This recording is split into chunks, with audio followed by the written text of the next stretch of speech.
रागादिरोगान् सततानुषक्तान् अशेषकाय प्रसृतान् शेषान् औत्सुक्यमोहारतिताय जघान यो पूर्ववैद्याय नमोऽस्तु तस्मै।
आपण राजेशमादी निदान हे बघतो आहोत।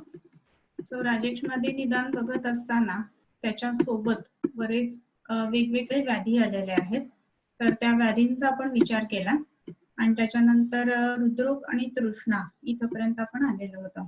त्याच्यामध्ये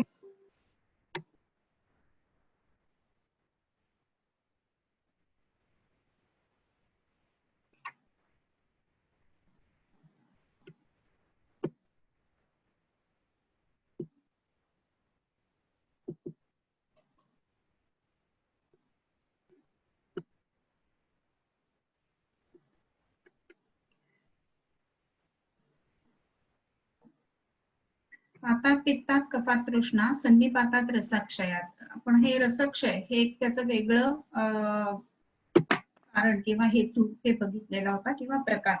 षष्ठी सात उपसर्गाच्या वातपित्ते तु कारणम सर्वासु तत्प्रकोपो हि सौम्य धातु प्रशोषणात् सर्व देह भ्रमोत्कंप तापत्रुट दाह मोहकृत जिह्वा मूल गलक्लोम तालुतोय वहासिराः संशोष्य तृष्णा जायन्ते तासाम सामान्य लक्षणम। त्यामध्ये तुम्हाला मी तृष्णेची अरिष्ट लक्षणे जी आहेत ती शोधायला सांगितलेली। मला वाटतं रविवार तुम्हाला सगळ्यांना कमी पडलेला दिसतोय, सो त्याच्यामुळे अजून एक दिवस तुम्हाला देते, कारण की बरेच जणांनी केलेलं नाहीये होमवर्क आज या वेळेला। सो ठीक आहे, तर तेवढा आता अजून एका दिवसामध्ये करून घ्यायला पाहिजे। तासाम सामान्य लक्षणम त्याच्यामध्ये मुखशोषो 48वा श्लोक आहे। मुखशोषो जलातृप्ती अन्नद्वेष स्वरक्षयः कंठौष्ठ जिह्वा कार्कश्य जिह्वा निष्क्रमणं क्लमः प्रलापश्चित्त विभ्रंश त्रुटग्रहोक्तास्तथा मयाः। इथपर्यंत आपलं झालेलं होतं। मारुतात आता त्याचे प्रकार आहेत। मारुतात क्षामता दैन्यम शंखतोद शिरोभ्रमः गंधाज्ञानास्य वैरस्य श्रुतिनिद्रा बलक्षयाः शीतांबुपानात वृद्धिश्च।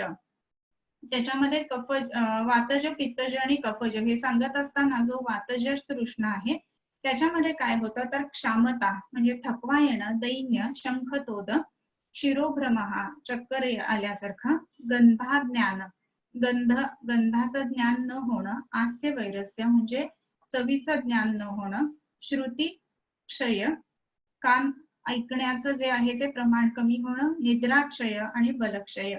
आपण हे बघितलेलं होतं की त्याच्यामध्ये हे 5 पैकी 3 सेन्सेस जे आहेत तर त्या 3 सेन्सेस मध्ये आपल्याला दिसतोय की कार्यहानी ही गोष्ट दिसते आणि उरलेले जे 2 आहेत तर त्याच्यामध्ये कार्यहानी का नाही आहे तर तेही आपण त्या दिवशी बघितलेलं होतं. त्यानंतर पित्तात मूर्छा आस्य तिक्तका, चितांबुपानात वृद्धिश्य हे मारुतामुळं का तर वातज ज्या वेळेला शोष किंवा तृष्ण आहे तर त्यावेळेला वाताचा मुख्य गुण जो आहे तर तत्र वृक्षो लघु शीतः, तर शीतः असा असल्यामुळे वाताची वृद्धी होते ज्या वेळेला आपण शीतांबू पान घेतो त्यावेळेला, आणि म्हणूनच वाताची वृद्धी झाल्यामुळे पुन्हा तृष्णा वाढते, म्हणून तृष्णा जी आहे ती शीतांबू पानाने वृद्धी होते वातामध्ये. त्यानंतर पित्तामध्ये पित्तात मूर्छास्य तिक्तता, पित्तामुळे काय होतं मूर्छा आणि आस्य तिक्तता, तोंडाची चव बदलते, कडवटपणा येतोय. रक्ते क्षणत्वं प्रततम शोषो दाहोती धूमकः, रक्त ईक्षणत्व, रक्ते क्षणत्व म्हणजे इको यणची याप्रमाणे हा संधी बर का, इकहा स्थाने यण स्यात् अची संहितायां विषये वगैरे जर का आपल्याला ह्याच्यातलं आठवत असेल संस्कृत आपल्याला ह्याच्यामध्ये होतं ना पाणिनीय व्याकरण मध्ये संधी प्रकरण, तर त्याच्यामध्ये हे होतं. तर ईच्या जागी यण असा होतो अशा अर्थाने आलेला आहे. सो रक्त ईक्षणत्व, रक्त जे आहे तर त्याच्यामध्ये आपल्याला बघत असताना डोळे जे आहेत ते लाल झाल्यासारखे दिसतात. प्रततम आणि शोषो दाह अतिधूमकः, दाह असतो आणि अतिधूमक हे लक्षण येतं त्याच्यात प्रामुख्यानं. त्याच्यानंतर कफाची जी लक्षणं आहेत तर त्याच्यामध्ये कफो रुणद्धी कुपितस्तोय वाहिषु मारुतम, कफो रुणद्धी, कफाने ज्या वेळेला स्रोतस अवरुद्ध झालेली आहेत त्यावेळेला तोय वाहिषु स्रोतस्सु रुणद्धी मारुतम स्रोतस्सु स कफहा तेन पंकवत शोष्यतेत कफहा. अशा वेळेला काय होतं तर ज्या वेळेला कफाने स्रोतस अवरुद्ध झालेली आहेत, बंद झालेली आहेत, त्यावेळेला तो कफ जो आहे तो पंकवत शोष्यते, तर जसं चिखल एखादा शोषला जातो तर त्याप्रमाणे तो शोषला जातो, आणि म्हणूनच शुकैही इव अचितः कंठः, म्हणजे काहीतरी घशामध्ये शुक म्हणजे भाताचा तूस अडकल्याप्रमाणे अशी वेदना होते, आणि निद्रा मधुर वक्त्रता, खूप जास्त प्रमाणामध्ये झोप जाणवते, आणि मधुर वक्त्रता म्हणजे तोंडामध्ये एक विचित्र गोडपणा येतोय, जे तोंड गोड पडलंय असं जे म्हटलं जातं ना तसा, तर मधुर वक्त्रता. आत्मानं शिरसो जाड्यम, आत्मान असतं डोकं जड होतं. सैमित्य छर्दी अरोचक, स्थिमितता छर्दी उलटी होते आणि अरोचक ही लक्षणं, आणि आलस्य आम विपाकश्च, सर्वैहीचा सर्व लक्षणा, आळस आणि आमविपाक असं दिसतं. आमविपाक म्हणजे अन्नाचं पचन व्यवस्थित होत नाहीये. तर अशा पद्धतीनं स्रोतसांच्या ठिकाणी ज्या वेळेला कफामुळं स्रोतस जी आहेत तर त्यांचा अवरोध होतो आणि त्या अवरोधामुळे ही सगळी लक्षणं येतात, आणि म्हणून विशेष करून आमज तृष्णा आणि कफज तृष्णा यांची जी लक्षणं आहेत ना ते साधर्म्य असलेली आपल्याला दिसतात. त्यानंतर संधिपातिक तृष्णा जी आहे त्याच्यामध्ये सर्वही सात सर्व लक्षणा, ही सगळीच्या सगळी लक्षणं जी आहेत तर ती आपल्याला दिसतात. इथपर्यंत प्लस झालेलं होतं, एक जस्ट रिकॅप म्हणतो त्या पद्धतीने आता झालं. आमोद्भवाच भक्तस्य, आमोद्भवा च भक्तस्य म्हणजे खाल्ल्यानंतर जी तृष्णा उत्पन्न होते ती आमोद्भव तृष्णा. संरोधात वातपित्तजा, मग ती कशामुळे होते तर भूक लागलेली असताना सुद्धा नाही खाल्लं तर, आणि वातपित्तांचा त्याच्यामुळे ती जी आहे ती विशेष करून वातपित्तात्मक अशी असते वातपित्तजा. आणि भक्तस्य संरोधात म्हणजे भूक लागलेली आहे तरी नाही खाल्लं तर मग तिथे वात आणि पित्त वाढतात, आणि त्याच्यातनं उत्पन्न जी होते ती आमज तृष्णा. म्हणजे आपल्याला जे वाटतं ना की प्रत्येक वेळेला जास्त खाल्ल्यानंतरच आमज व्याधी होतील, तर तसं नाही आहे. कुठल्याही गोष्टीच्या किंवा कुठल्याही प्राकृत वेगाचा जिथे जिथे अवरोध होतो किंवा उदीरण केलं जातं तर अशा दोन्ही ठिकाणी जी आपण बघतो ना तर ती आमज तृष्णा आपल्याला दिसून येते. याचाच अर्थ काय माहितीये का, 2 ते 3 पद्धतीने हा अर्थ घेतो. आमोद्भवाच्या भक्तस्य संरोधात वातपित्तजा, भक्तस्य संरोधात म्हणजे खाल्ल्यानंतर सुद्धा त्याचा भूक लागलेली असताना त्याचा रोध करणं म्हणजे भुकेचा वेगाचा संरोध करणं, तर त्याच्यानेही आमोद्भव होते. तर तसंच भुकेच्या वेगाचं उदीरण करणं त्याने सुद्धा आमोदभव होणार आहे. कारण ज्या ज्या गोष्टींच्या संरोधामुळे किंवा ज्या ज्या वेगांच्या अवरोधाने संप्राप्ती घडते, सेम तशीच्या तशीच संप्राप्ती त्या त्या वेगांच्या उदीरणाने घडते. आणि म्हणून भुकेच्या वेगाचं उदीरण म्हणजेच काय, तर भूक लागलेली नसताना सुद्धा बळच खाणं, त्याने सुद्धा आमोदभव अशी तृष्णा उत्पन्न होणार आहे. आणि भूक लागलेली असताना न खाणं ह्याच्यातनं सुद्धा वातपित्त वाढून ती शरीरामध्ये तृष्णा उत्पन्न होणार आहे. आणि ती जी तृष्णा आहे ती आमोदभव असं म्हटलेलं आहे. आता ही वातपित्त ज्या असं म्हणत असताना त्याचा संबंध काय, किंवा वातपित्त ज्या का ती तृष्णा, तर वात आणि पित्त ज्या ज्या वेळेला एकत्र येतात ना, तर त्या वेळेला ते काय करतात, तर शोषणाचं काम करतात. बरोबर? का करतात शोषणाचं काम, तर वारा जो आहे तो सुकवतो. तुम्ही ते अगदी लहानपणी तुम्हाला आठवत असेल, म्हणजे आम्ही तरी खेळायचो, पाटीवरती पेन्सिलीने आपण लिहायचो पूर्वी. तुम्हाला होती की नाही माहित नाही पाटी पेन्सिल. आणि मग ते पुसायचो पाटी पूर्ण, आणि ती पाटी अशी हलवत बसायचो, आणि हलवली की लवकर वाळते असं असायचं. स्लेट ज्याला आपण म्हणतो ना ते. आणि ती हलवल्यानंतर वाळते का, तर वारं लागतं म्हणून वाळते. बरोबर? म्हणजे सुकते ती. तर तसं हे वाताशी संबंधित. आणि दुसरी गोष्ट म्हणजे ज्याप्रमाणे सूर्यसंतापाने एखादं तळ अटतं, तर त्याप्रमाणे त्याप्रमाणे तो तिथला जो ओलावा आहे तो आटतो. त्याच पद्धतीनं ज्या वेळेला भूक लागलेली असताना सुद्धा त्या अग्नीला आहार दिला जात नाही, तर तो शरीरातला जो अग्नी आहे ना, तर तो शरीरातली जी आप महाभूताची स्थानं आहेत ना, ते सुकवून टाकायला लागतो. आणि ती सुकवून टाकत असल्यामुळं, आणि भूक लागली आणि खाल्लेलं नाहीये, तर विकृत वात जो वाढलेला आहे, तर त्याच्या योगाने, आणि म्हणून ही वातपित्तजा असं म्हटलंय. तर त्या पद्धतीने ही जी जी आप महाभूताची स्थानं आहेत, तर ती सुकवून टाकली जातात, आणि ती सुकवल्यामुळं तृष्णा उत्पन्न होते. आणि म्हणून ती आमोदभवाच्या भक्तस्य संरोधात वातपित्तजा. उष्णक्लान्तस्य सहसा शीतांभो भजतस्पृशम् उष्मारुद्धो गतः कोष्ठम् या कुर्यात् पित्तजैवसा या च पानातिपानोत्था तीक्ष्णाग्नेः स्नेहजाचया. आता ही तृष्णा कशी आहे, तर आपण बघितले प्रकार कुठले आहेत, तर वातात, पित्तात, कफात तृष्णा, संधिपातात, रसक्षयात रसक्षयाची ही तृष्णा सांगितलेली आहे. तर ही कशी आहे, तर उष्णक्लान्तस्य सहसा शीतांभोः भजतः तृषम. तृषम म्हणजे तहान लागलेल्याने. उष्णक्लान्तस्य म्हणजे उष्ण उष्ण गोष्टींनी क्लांत झालेला असा जो कोणी आहे त्याची. सहसा शीतांभो, अचानक थंड पाणी प्यायलं तर काय होतो, तर उष्मारुद्धो गतः कोष्ठम याम कुर्यात पित्तजैवसा. तो जो थंड पाणी प्यायल्यामुळं शरीरामधला जो उष्मा आहे ना, तर तो रुद्ध होतो, आतमध्ये कोंडल्यासारखा होतो कोष्ठाच्या ठिकाणी, आणि म्हणून ती पित्तज तृष्णा विशेषत्वाने दिसते. याच्या पानाती पानोत्था तीक्ष्णाग्नेः स्नेहचाचया. याच्या पानाती पानोत्था म्हणजे पान अतिपान उत्था, पानोत्थ म्हणजे इथे पान याचा अर्थ मद्यपान असा एक घेऊ शकतो. सो अतिमद्यपानामुळे जी उत्पन्न होते ती, आणि तीक्ष्णाग्नेः स्नेहजाचया. तर तीक्ष्ण अग्नी असताना, आणि तीक्ष्ण अग्नी असताना आपल्याला माहितीये की तूप घातल्यानंतर तो अग्नी आणखीन वाढतो. मग अग्नी तीक्ष्ण असताना आधीच जर का तिथे स्नेह जर का दिला गेला, तर तो अग्नी वाढेल, आणि त्या पद्धतीने जी तृष्णा उत्पन्न होईल.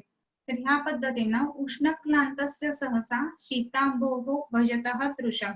उष्ण क्लांत झाल्यानंतर अचानक थंड पाणी प्यायल्यानंतर काय होईल, तर उष्मावृद्ध हा गतः कोष्ठम.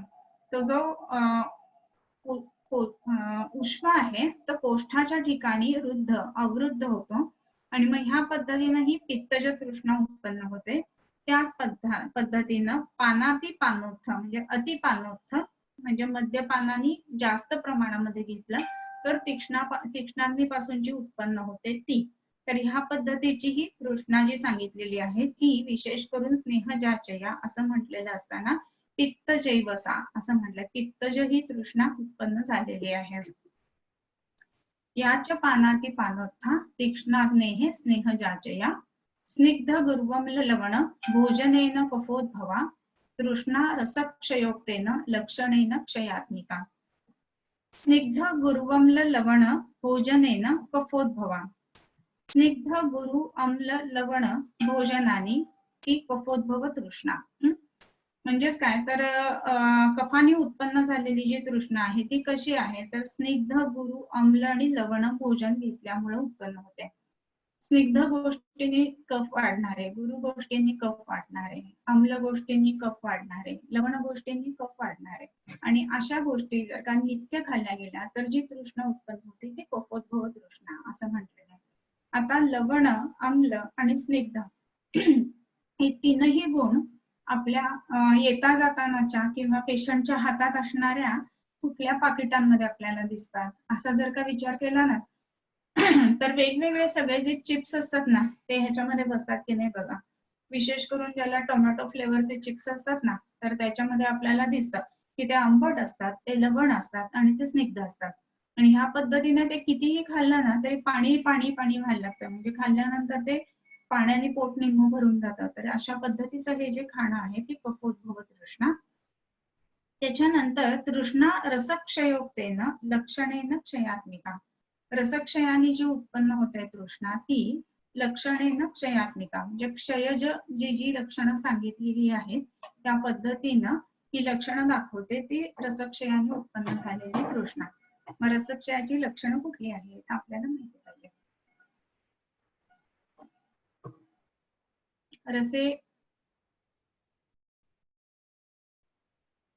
रसक्षयाची जी लक्षणं सांगितलेली आहेत ना रसे रोक्षम श्रम शेषो ग्लानी शब्दा सहिष्णुता. बरोबर. सो ही रसक्षयाची लक्षणं आणि ह्या रसक्षयाच्या लक्षणांमधनं जी तृष्णा उत्पन्न होते ती तृष्णा म्हणजे रसक्षयजा किंवा क्षयात्मिका तृष्णा.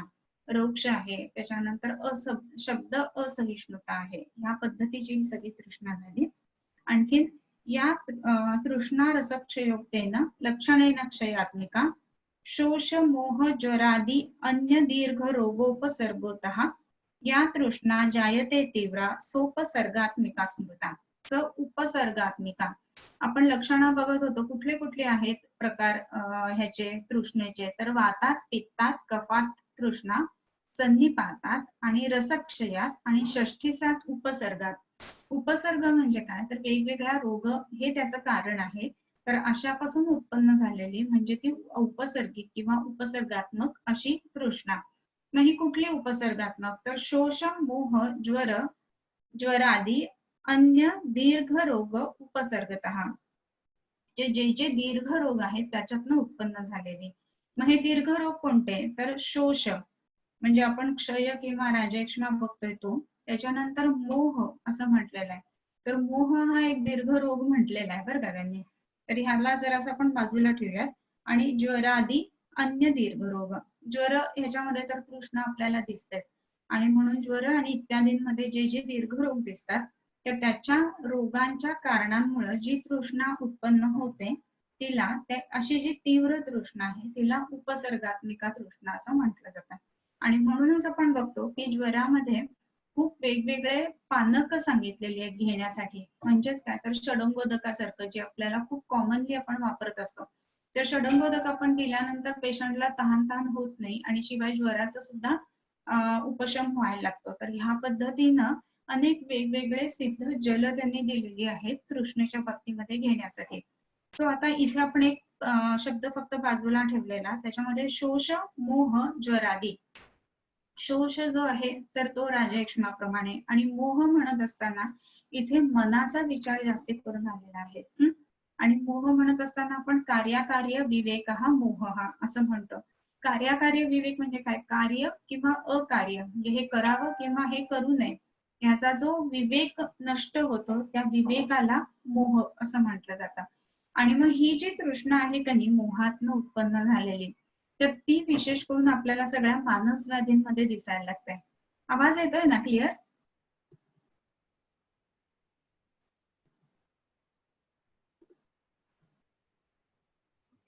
हो येतोय आवाज. हा ठीक आहे. तर ही जी तृष्णा उत्पन्न झालेली आहे ना तर त्याचा संबंध जो आहे तर तो आपण आता बघितला की कार्य आणि अकार्य विवेकी ह्या दृष्टीने ही तृष्णा उत्पन्न होते. आणि ही ज्या वेळेला कार्य अकार्य विवेक आणि असं म्हणत असताना त्याचा विशेष संबंध जो येतो ना तो विशेष करून सर्व मानस व्याधींशी येतो. आणि मग आता ह्याच्यामध्ये तुम्ही छोटे छोटे जे टिक हॅबिट्स वगैरे म्हणतो ना, तर असे आपल्याला ह्याच्यामध्ये दिसत असतात. म्हणजे काय तर अगदी अगदी कॉमन बरं का, की कुठलं तरी भाषण द्यायला जायचं आहे, तर पहिले पाणी पितलं जातं, बरोबर. त्याच्यानंतर दुसरी महत्वाची गोष्ट म्हणजे बऱ्याच वेळेला अशी सवय असते की घरातनं बाहेर पडताना पाणी प्यायचं आणि मग बाहेर पडायचं, किंवा कुठलंही महत्वाचं काम करताना आधी पाणी पिणं. म्हणजे मनाची जी थोडीशी एक निगेटिव्ह बाजू आहे ना, ती कुठेतरी थांबवून आपण त्या पाण्याकडे झुकत असतो. तर ती एक प्रकारची तृष्णा जी आहे ना, ती शरीर आणि मनाच्या मध्ये, म्हणजे ज्याला आपण सायकोसोमॅटिक तृष्णा म्हणू ना, तर अशा पद्धतीची ही तृष्णा आपल्याला दिसते. तर अशा पद्धतीची जी तृष्णा आहे तर ती. आणखीन एक महत्वाची गोष्ट ह्याच्यामध्ये येते की तृष्णा या अर्थही आपण एक शब्द बघितलेला होता की तृष्णा म्हणजे हाव किंवा ग्रीड या अर्थाने. तर ही जी तृष्णा आहे ना, तर ती काय कुठेच थांबत नाही.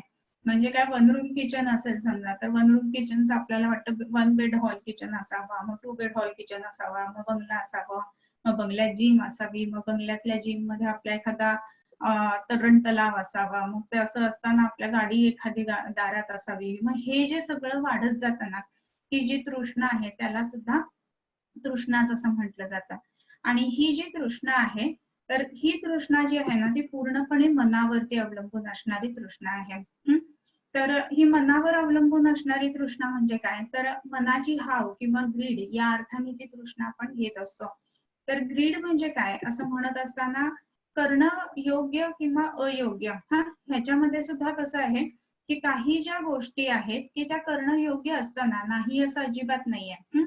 मग अशा वेळेला ही तृष्णा अशी कशी काय किंवा अशी कशी काय एकदम ती घालवणार, तर ही योग्य पद्धतीने आपण तिला कन्व्हर्ट करता आलं पाहिजे आपल्याला. तर योग्य पद्धतीनं कन्व्हर्ट करणं ही तृष्णा म्हणजे काय, तर ज्या ज्या वेळेला चुकीच्या पद्धतीने आपल्याला इच्छा आकांक्षा होतात ना मनाच्या बाबतीमध्ये, तर त्यांना थांबवणं, आणि ज्या वेळेला त्या योग्य पद्धतीनं आहेत तर त्या आपण कंटिन्यू करणं. म्हणजे ह्याचा अर्थ काय की काही जण असं म्हणतात बरं का की असेल काय असेल माझा हरी तर देईन घाटल्यावरी, असं काहीतरी बोललं जातं. तर ह्याचा अर्थ पीपीटी शेअर स्क्रीन काढलाय का? हा करते, परत शेअर करते. ओके. तर असेल माझा हरी तर देईल खाटल्यावरी वगैरे असं काहीतरी म्हटलं जातं त्याच्यामध्ये. तर ह्याचा अर्थ असा नाहीये की आपण काहीच त्याच्यामध्ये हे करायचं नाही आहे, काम करायचं नाहीये, किंवा आपण कुठल्याच गोष्टींचं एम ठेवायचं नाहीये. मग तृष्णा म्हणजे नक्की काय, किंवा कुठे थांबायचंय किंवा कुठे नाही थांबायचंय, तर ह्या गोष्टींना सुद्धा आपण काहीतरी अर्थ बघायला पाहिजे ना.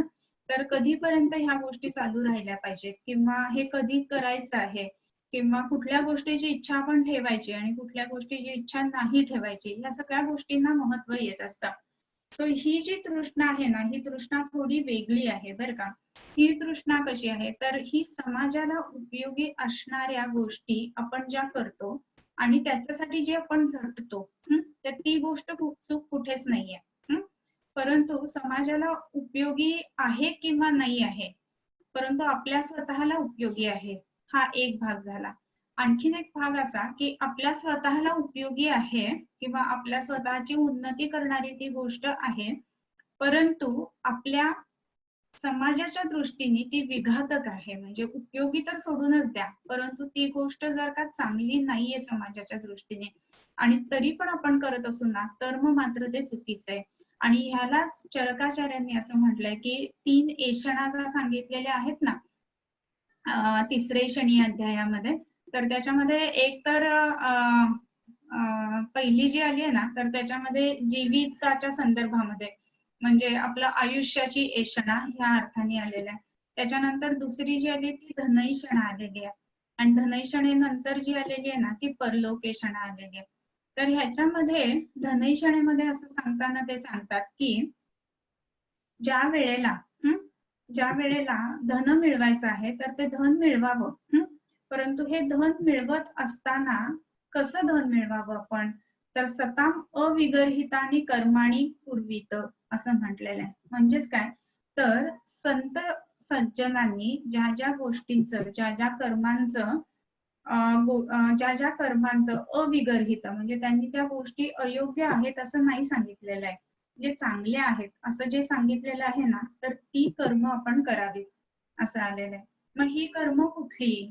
तर मग त्याच्यामध्ये ज्या ज्या गोष्टींमुळं प्राकृततः समाजाचं पोषण होईल त्या गोष्टी कराव्यात आणि त्यांनी अर्थार्जन करावं.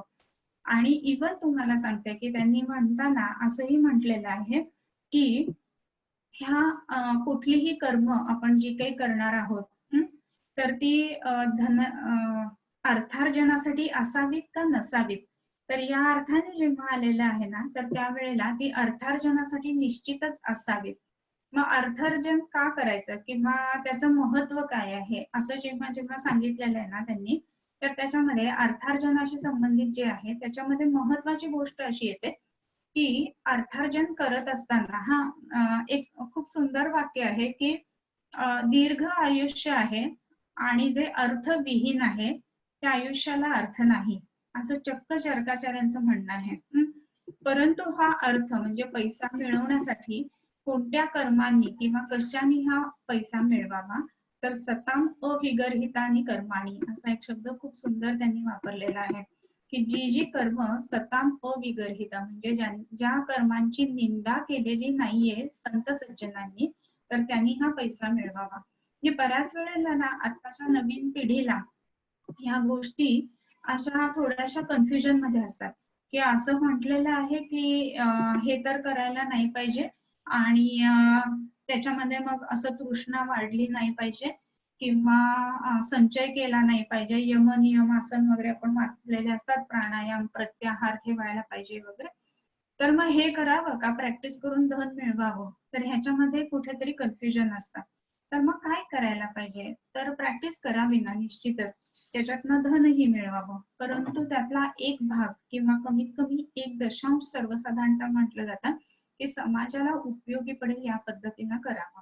तसं जर केलं ना तर त्या जो अर्थार्जन आपण केलेलं आहे तर ते समाजाला उपयोगी पडत असल्यामुळं त्याचा जो परिणाम आहे ना तो चांगला आपल्या मिळायला लागतो आणि ते तृष्णेसारखं वाढत नाही फक्त. म्हणजे काय की कितीही मिळवला तरी तो कमीच आहे. म्हणजे आज ह्या काळामध्ये आपण बघतोय की एक दिवस प्रॅक्टिस बंद, ह्याला आपण किती विचार करायचो आधी, हो की नाही. नाही नाही दवाखाना बुडतोय जायला पाहिजे म्हणून कुठेही न थांबता नातेवाईकांकडे न थांबता दवाखान्यासाठी आपण यायचोच. एक दिवसाच्या ह्याची प्रत्येकाला माहिती की काय किंमत आहे बुडवण्याची. पण आज कितीही जरी झालं तरी समाजाच्या हितासाठी आपण बसलेलो आहोत ना घरी, आणि जेवढा वेळ जाऊन दवाखान्यात सेवा द्यायची 3 तास 4 तास तेवढं करून आपण येतोय परत.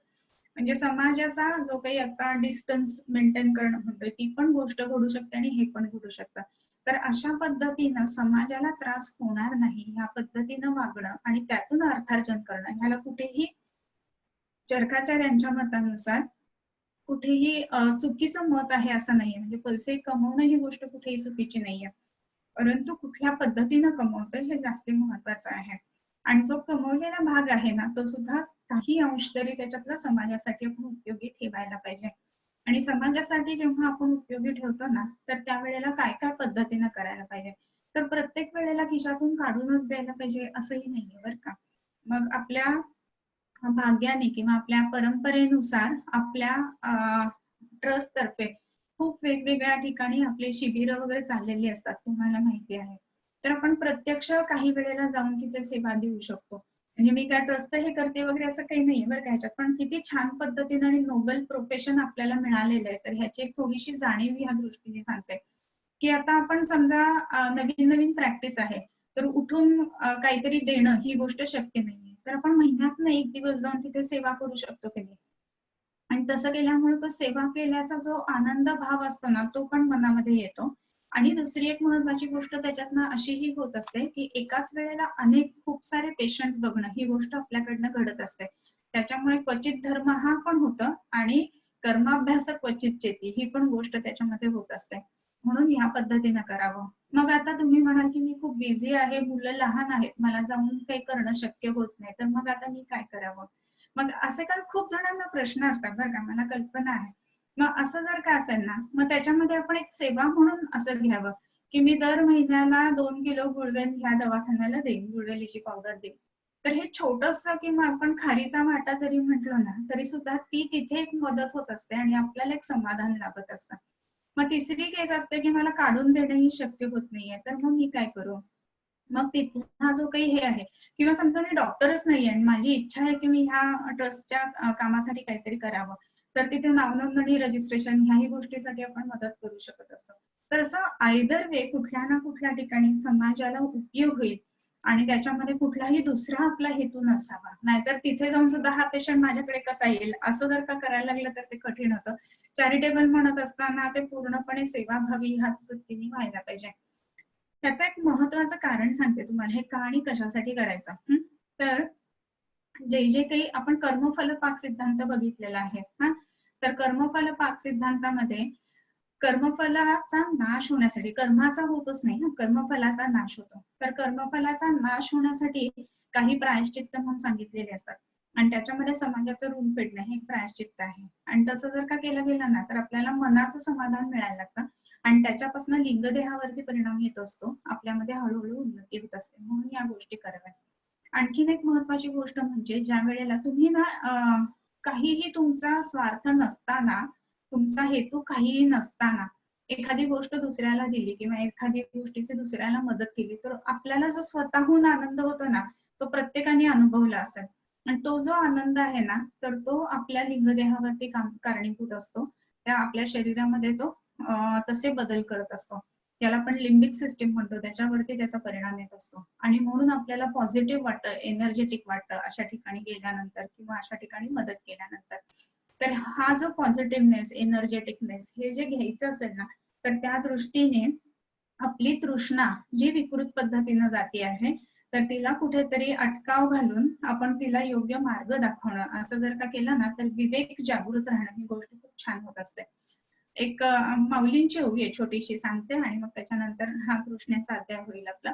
तर त्याच्यामध्ये एखादा साधक असतो ना, तर तो कसा असतो? तर 8व्या अध्यायामध्ये वर्णन आलेलं आहे, राजविद्या राजगुह्य योग नावाचा. तर हा विवेकावरून हा शब्द सांगते. तर तो कसा आहे? तर तो असा एखाद्या योद्ध्यासारखा बसलेला आहे आणि रात्रंदिन आम्हा युद्धाचा प्रसंग असं तुकाराम महाराजांनी पण म्हटलंय. मग हे युद्ध कशाशी आहे? तर स्वतःशी असं काही जण बोलतात. पण हे स्वतःशी असलेलं युद्ध नाही बरं का, स्वतःमध्ये असलेल्या असुरी संपत्तीशी हे युद्ध आहे. परवा आपण बोललो ते रिकामे तोंड, बासरी ती मोकळी असते म्हणून आवाज उठतो वगैरे ह्या गोष्टी. तर ते मोकळेपण येणं ही जी गोष्ट आहे ना, तर त्याच्यासाठीची. आणि मग हे ध्यान करावं. तर असा हा तो राजयोगी जो आहे, तर तो युद्धाला निघालेल्या ह्याच्यासारखा आहे आणि त्यांनी स्वतःला अंगावरती दैवी गुण संपत्तीचा चिलखत घातलेला आहे आणि तसं असताना त्याच्या हातामध्ये ज्ञानाचं खड्ग आहे. लक्षात घ्या बरं का, ज्ञानाचं खड्ग आहे आणि त्याला त्या ज्ञानाच्या खड्गाला विवेकाची मूठ आहे, असा ते वर्णन आहे. तर ज्ञान हे त्याचं खड्ग आहे, म्हणजे ज्ञानयोग हे जे म्हटलं ते. खड्ग म्हणजे शस्त्र बरं का. तर त्या शस्त्राने अज्ञानाचा नाश करायचा आहे. परंतु ते कसंही जर का शस्त्र आपण फिरवत सुटलो, तर ते चांगल्याचा आणि वाईटाचा दोघांचा नाश करेल कधी. मग त्याला माहिती पाहिजे की हे कशाला मारायचंय आणि कशाला नाही मारायचंय. तर शस्त्राचा उपयोग कुठे करायचा आणि कुठे नाही करायचा आहे. तर हा जो आहे हा विवेक आहे. आणि मग ते चालवणार कोण आहे हे शस्त्र? तर त्या मुठीत जे धरलेलं आहे ना, ती मूठ, म्हणून विवेकाची मूठ. कशाला? तर ज्ञानाच्या खड्गाला, असं म्हणतात. तर ही विवेकाची मूठ आहे ना, तर ती सोडली नाही गेली पाहिजे आणि त्या दृष्टीने ह्या तृष्णेचा विचार करायला पाहिजे. सो ही तृष्णा जी आहे ना, तर ती तिन्ही बाबतींमध्ये, जे शारीरिक लेवलवरची तृष्णा, शारीर मानस लेवलवरची तृष्णा, जे आता आपण बघितलं की बाहेर पडताना किंवा लेक्चर देताना किंवा काहीतरी टेन्शन आल्यानंतर पाणी पिणं वगैरे हे, आणि एकांतिक मानसिक तृष्णा, की ज्याच्यामध्ये आपले सगळे काम, क्रोध, मद, मोह ह्या गोष्टी लपलेल्या असतात. तर ह्या सगळ्या दृष्टीने ही तृष्णा बघावी. आणि हे जे काही मी म्हणते ना, की शारीर लेवलवरती, शारीर मानस लेवलवरती आणि फक्त मानसिक लेवलवरती ह्या तृष्णा, तर त्याचा कसा काय संबंध आहे किंवा असं काही इथे म्हटलेलं नाही, तर मी एवढं सगळं काही बोलले बरोबर. तर बरोबर बोलले का चुकीचं बोलले, हे सुद्धा एक प्रश्न तुम्हाला पडायला पाहिजे ना. तर आता समजा तृष्णा ही गोष्ट आहे आणि ह्यामध्ये दिलेल्याप्रमाणे फक्त शारीर लेवलची तृष्णा आहे असं जर आपण धरलं, कारण हा शास्त्रावरचा ग्रंथ आहे हा, तर तसं जर असतं तर राजयक्ष्म्याची सुरुवात जी आहे ना तीच शुक्रशयातने उत्पन्न झालेला किंवा तो चंद्र जो आहे तो क्षयरोगी आहे आणि चंद्र हा मनाचा स्वामी आहे, चंद्र हा औषधांचा स्वामी आहे, हे आपण बघितलेलं होतं. म्हणजेच काय तर तृष्णा ही मनामध्ये सुद्धा उत्पन्न होते आणि त्यामुळे मनातल्या ज्या गोष्टी आहेत किंवा मनातली तृष्णा किंवा हाव जे आहे ना तर त्याचा संबंध या राजयत्माच्या दृष्टीने जर का आपण बघितला तर निश्चितच आपल्याला मानसिक तृष्णा सुद्धा ह्याच्यामध्ये अंतर्भूत कराव्याच लागतात. आणि मग ह्या मानसिक तृष्णांचा जो संबंध आहे ना तर तो विशेषत्वाने ग्राम्य आहार आणि ग्राम्य धर्म सेवन ह्या दृष्टीने आपण बघायला पाहिजे. मग ग्राम्य आहार म्हणताना काय, तृष्णा म्हणजे जिभेची तृष्णा किंवा हाव किंवा रसाची तृष्णा या दृष्टीने आपण बघू शकतो की जे नको खायला ते खावंसं वाटणं आणि जे नको प्यायला ते प्यावंसं वाटणं, तर हे झालं शारीर लेवलवरचा. आणि दुसरी गोष्ट ग्राम्य धर्मातली तृष्णा म्हणजे ज्या वेळेला मैथुन कर्म किती आणि कोणत्या वेळी किती मात्रेमध्ये करावं, कशा पद्धतीनं करावं ह्याचा विवेक जर का तिथे राहिला नाही ना तर ती तृष्णा जी आहे ना तर ती सुद्धा प्रतिलोम राजयक्ष्म्याला कारणीभूत आहे. आणि पहिली जी जिभेची तृष्णा आहे ना ती अनुलोम राजयक्ष्म्यासाठी कारणीभूत आहे. आणि म्हणून ह्याची सुरुवात जी होते ना हा अध्यायाची तर अनेक रोगानुगतो बहुरोग पुरोगमहा असं म्हणत असताना त्याचा जो अध्यायाचा शेवट तृष्णेपाशी येऊन थांबलाय त्याचंच महत्व असं आहे की तृष्णा ज्या वेळेला ते सांगतायत ना तर त्यावेळेला ही तृष्णा जी आहे ती शारीर मानस आणि मानस या तिन्ही लेवलवरची तृष्णा आहे हे आपण समजून घ्यायला पाहिजे. ओके, सो शोषमोहज्वरादि दीर्घ रोगोपसर्गतः या तृष्णा जायते तीव्रा सोपसर्गात्मिका स्मृता इति निदानस्थाने पंचमोध्यायः. ओके, इति तृष्णा निदान. तर हा इथे राजयक्ष्मादि निदान त्याच्यातलं तृष्णा निदान जे आहे ते पूर्ण झालेलं आहे. शंका असतील तर आपण शंका घेऊयात, नाहीतर आपण राजयक्ष्मा चिकित्साकडे बोलूया. ओके,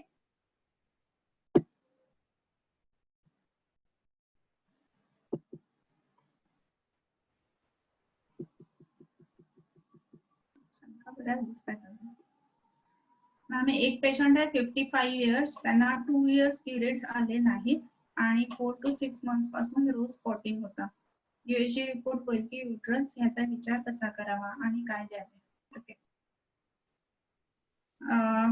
55 इयर्सची आहे. ओके, आणि 2 वर्षापासून पिरियड नाही आलेले परंतु आता 4 ते 6 महिन्यापासून रोज स्पॉटिंग होत आहे.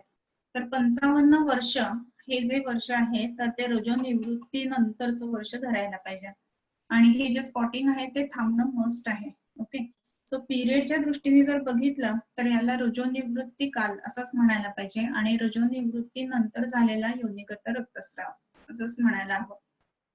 मग रजोनिवृत्ती नंतरचा हा जो रक्तस्राव आहे तर एक तर महत्वाची गोष्ट मॉडर्न वाले लगेचच कॅन्सरच्या दृष्टीने तपासण्या करून घ्या असं सांगत असतात, तर त्या दृष्टीने करायला काही हरकत नाही. मग त्याच्यामध्ये एंडोमेट्रियल बायोप्सी वगैरे जर का सांगितले ना तर इन्व्हेजिव्ह प्रोसेसेस सर्वसाधारणतः सुरुवातीला करू नये, ते नंतर करायचा विचार करावा. परंतु ह्या पेशंटमध्ये आता रक्तपित्ताप्रमाणे विचार करायला पाहिजे आणि त्यामुळं रक्तपित्त कुलकंडन प्लस मौक्तिकामृधा 3 वेळेला, त्याच्यानंतर पलाश पुष्पासव, त्याच्यानंतर बल्की युट्रस आहे म्हणजे त्याचा टोन कमी झालेला आहे युट्रसचा, तर त्या दृष्टीने आपण त्यांना मांसपाचक प्लस पद्मकाष्ठ असं वापरायला पाहिजे. तिसरी महत्वाची गोष्ट म्हणजे गोपीचंदनाचा लेप ओटीपोटाला घालायला द्यायला पाहिजे. आणि एक प्रश्न यांना विचारणं खूप गरजेचं आहे की ज्या वेळेला स्पॉटिंग होतं ना तर ब्लीड्स ऑन कॉयटस असं लक्षण आहे का ते पण विचारायला पाहिजे. तसं जर असेल ना तर त्याचा विशेषत्वाने विचार करत असताना सीए सर्व्हिक्स कडे जातो आणि तसं जर नसेल तर मग आपण ज्या ह्या गोष्टी बोलल्या तर त्याच्याशी संबंध राहतो. एंडोमेट्रियल थिकनेस किती आहे ते पण ह्याच्यामध्ये बघायला पाहिजे. Generally bulky uterus with thick endometrium असं जर असेल तर ह्या पद्धतीचं स्पॉटिंग दिसतं. परंतु 2 वर्ष होऊन गेलेली असताना जर का पिरियडला 55 वर्षाच्या स्त्रीला जर ह्या पद्धतीनं स्पॉटिंग होत असेल तर मात्र थोडंसं काळजी करण्याची गरज आहे. आणि खाण्यामधला आहार विहार सगळा बघून घ्यायला पाहिजे कसं काय काय आहे ते. आणि तिखट खारट आंबट ह्या ज्या काही गोष्टी आहेत की ज्या रक्तपित्ताला कारणीभूत आहेत, वृषोष्ण तीक्ष्ण कट्वम्ल लवणादी विदाहिभी, तर हे सगळं थांबवायला पाहिजे. पण हे सगळं प्रकरण जे चाललं ते रक्तपित्ताकडे चाललेलं आहे. दुसरी महत्वाची गोष्ट म्हणजे की स्पॉटिंग होणं हे ज्या वेळेला थोडंसं पिंकिश किंवा व्हाईट डिस्चार्ज टाईप असतं ना, तर ते रसाशी संबंधित असतात. आणि जेव्हा तिथे विदाह व्हायला लागतो आणि रसातनं रज तयार होताना रक्त मिसळायला लागताना त्या वेळेला एकदम ब्लड रेड कलरचा डिस्चार्ज व्हायला लागतो, स्पॉटिंग व्हायला लागतं. तर त्यामुळे रक्त असा विदाह होत आहे ह्या दृष्टीने रक्त प्रसादक औषधं जी आहेत ना किंवा विशेषत्वाने त्यांचं सिद्ध जल हे त्यांना प्यायला द्यायला पाहिजे. तसं जर का दिलं तर मग ते ब्लिडिंग थांबायला मदत होईल. ओके, त्याच्यानंतर एएनसी मध्ये अॅनोमली स्कॅन मध्ये बायलॅटरल कोरॉइड प्लेक्सस सिस्ट असं होतं, पण आता कंप्लेंट त्यानंतर डिलिव्हरी झाली, LACS due to over due baby delivered, no complaints in future काही प्रिकॉशन्स, पण इन फ्युचर काही प्रिकॉशन्स घ्यावेत का कोरॉइड प्लेक्सस सिस्ट, आपण कसा विचार करावा.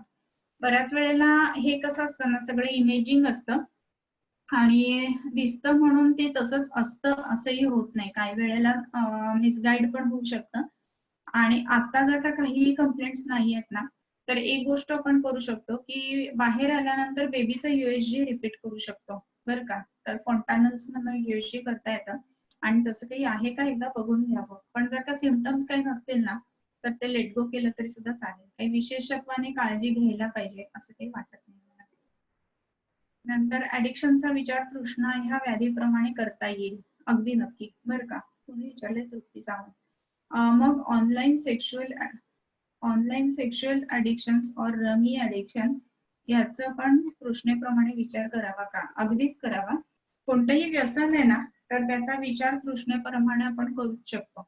आणि तृष्णा जी आहे तर ती तृष्णा जी आहे ना, तर ती आता बघितल्याप्रमाणे शारीर मानस आणि मानस या तिन्ही लेवलवरती असते.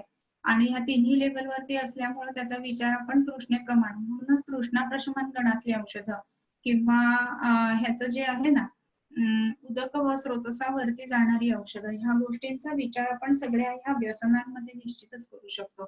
आणि व्यसनांच्या संदर्भामध्ये तृष्णेची औषधं वापरली ना, तर त्याचे रिझल्ट पण खूप चांगले येतात असं दिसतात.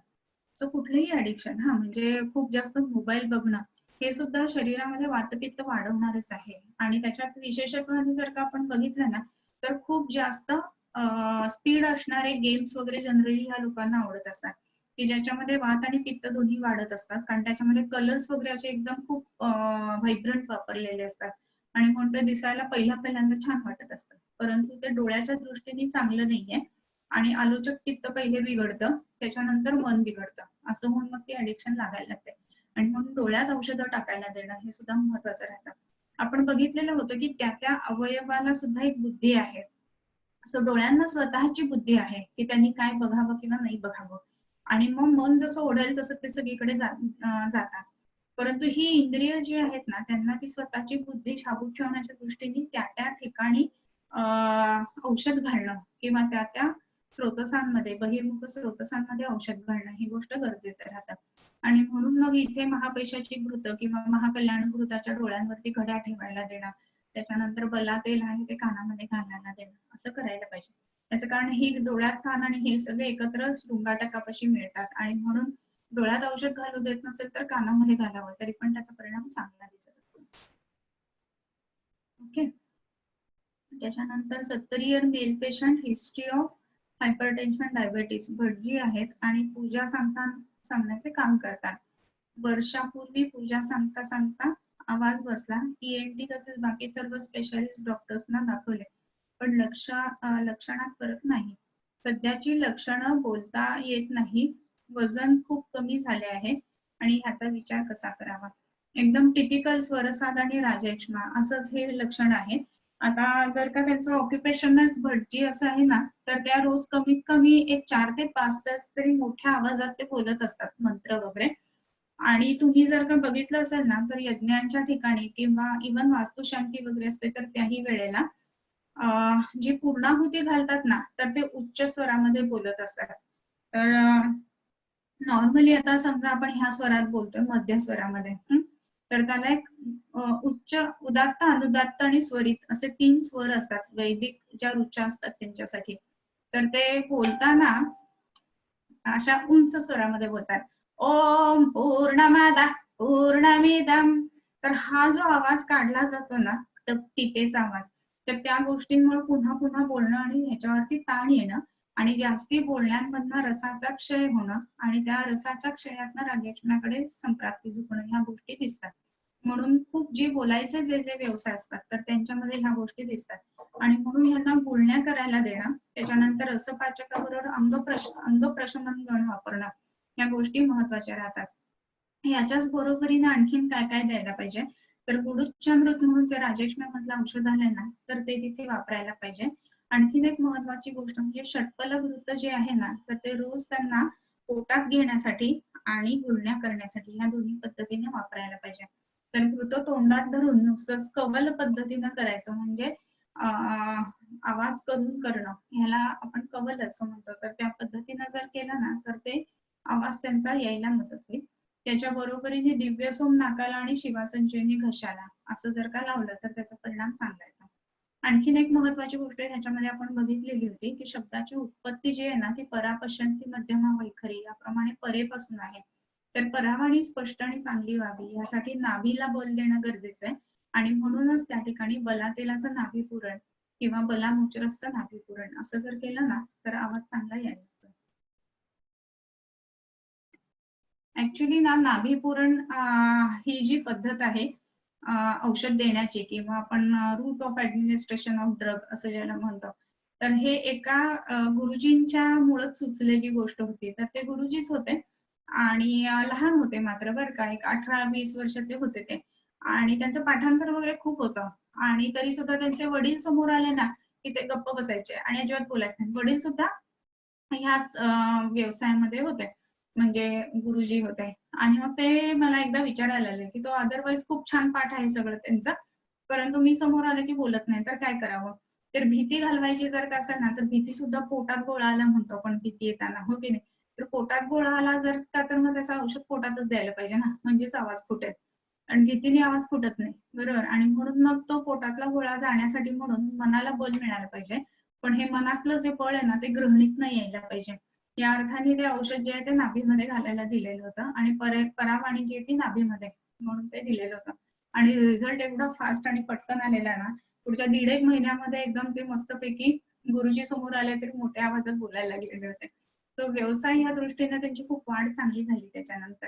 सो हा विचार जो आहे तो गुरुजींच्या ह्याच्यातनच आलेला होता. आणि नाभीपूर्णावरती आपल्याकडे एक दीपाली म्हणून स्टुडंट आहे, तर तिने तिचा एमडीचा अख्खा थिसिस पण त्याच्यावरती केलेला आहे. रिझल्ट एकदम भारी होते त्याचे. वातपित्त, उद्भव, तृष्णा हे तर कफ प्रकार कसा.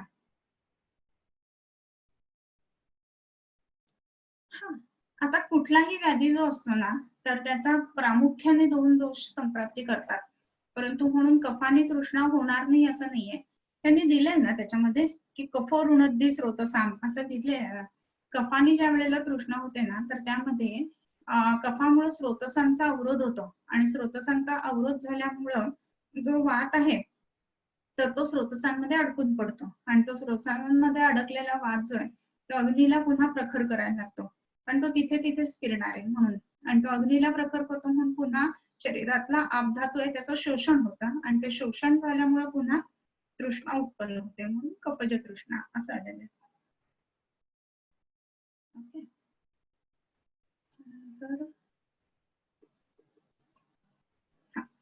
Patient with continuous vomiting last 3 months. बापरे. मुखशोष पण पाणी सुद्धा पचत नाही. अनेक ठिकाणी दाखवून आली ॲलोपॅथिक आणि आयुर्वेदिक डॉक्टर्स कडे, पण उपशय आहे. पित्त नाडीत लागतं. छर्दीचे मेडिसिनने थोडा उपशय, पण फरक नाही. ओके.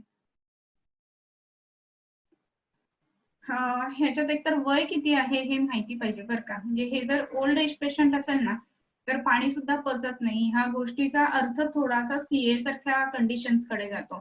आणि हेच जर का पेशंट स्त्री आहे आणि 40च्या दरम्यान आहे, तर हे थोडस योशाप असणाऱ्याकडे जातात. सो ह्याच्यावरती जर असं अजून सांगितलं तर बेटर राहील. पुढे परत येईल तर त्यावेळेला मी सांगते. म्हणजे तुम्ही उत्तर टाका हे जे 2 विचारले त्याचं.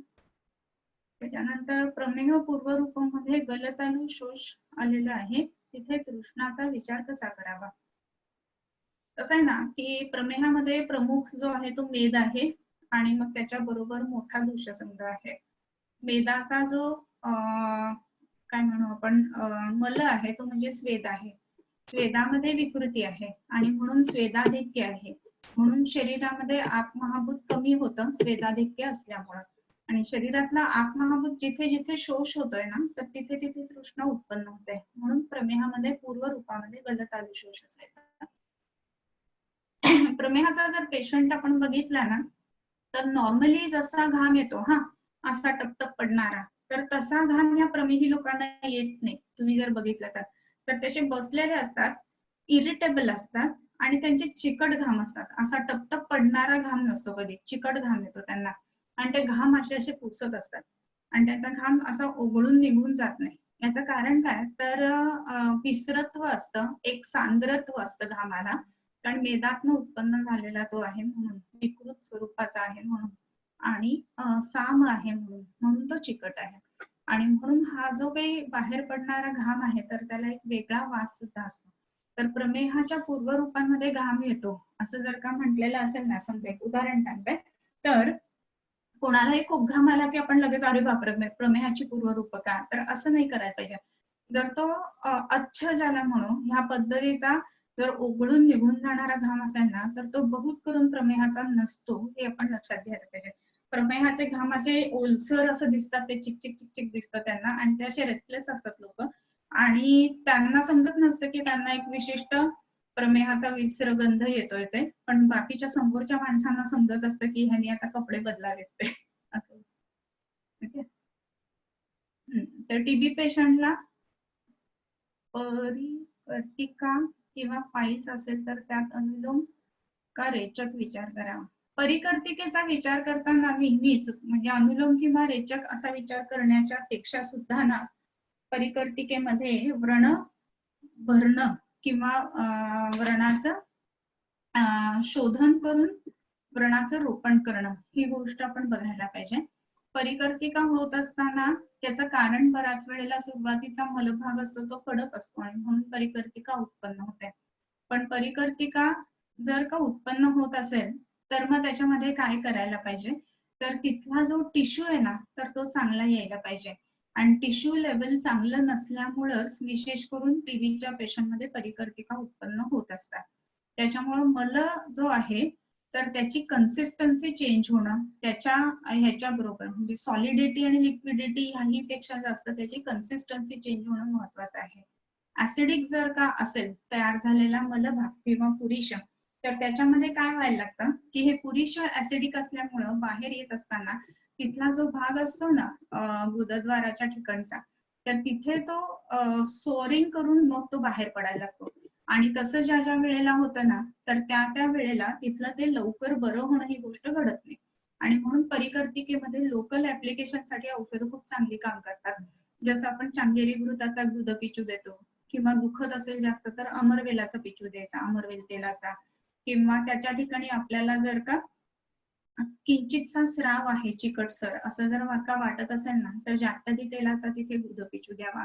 किंवा त्याच्यामध्ये आपल्याला असं वाटतंय की त्याच्यामध्ये आता व्रण शुद्ध झालेलं आहे, फक्त भरण्याची गरज आहे, तर व्रण रोपक तेलाचं पिचू द्यावा. तर पिचूचं काम या टीबीच्या पेशंटच्या संदर्भामध्ये असं असताना परिकर्तिकेमध्ये खूप चांगलं होत असतं. ओके. नंतर 6 टाइप्स ऑफ तृष्णा एक्सप्लेन केली आहे. वातज, पित्तज, कफज, सान्निपातिक, क्षयज आणि उपसर्गज. देन आमोद्भवज तृष्णा हा वेगळा प्रकार आहे का? तृष्णा हे आमाचं एक लक्षण असं म्हणून आपण घेऊ शकतो आणि त्याच्यामध्ये आम असताना वातानी होणारी तृष्णा, आम असताना पित्तानी होणारी तृष्णा, आमत असताना कफानी होणारी तृष्णा ह्या पद्धतीने आपण घेऊ शकतो ना. आणि आपल्याला दिसतं सुद्धा की सद्योभुक्त जसं म्हणतो ना, म्हणजे आत्ताच खाल्लेलं आहे आणि जर का जड खाल्लेलं असेल, एक उदाहरणार्थ म्हणजे श्रीखंड पुरी किंवा असं काहीतरी खाल्लं आणि आपण झोपलो आणि झोपून उठलो तर उठल्यानंतर जे तहान लागते ना ती कशानेच भागत नाही असं होतं. आणि मग अशा वेळेला कितीही पाणी प्यायलं ना तर जड व्हायला लागतं पोट अजूनच आणि झोपावंसं वाटायला लागतं. मग अशा वेळेला काय करावं तर निदान एक अर्धा कप फक्त चहा घ्यावा आलं घातलेला. तर आल्याच्या ह्याच्यामुळे ते पाचन चालू होतं ऍटलिस्ट, किंवा मग नुसतं गरम पाणी आलं असं जर का घेतलं ना तर मग ती तृष्णा थांबते. तो अमोद्भव जी सांगितलेली आहे ना तृष्णा, तर त्याचा वातपित्त कफांच्या मध्ये अशा पद्धतीने संबंध लागतो.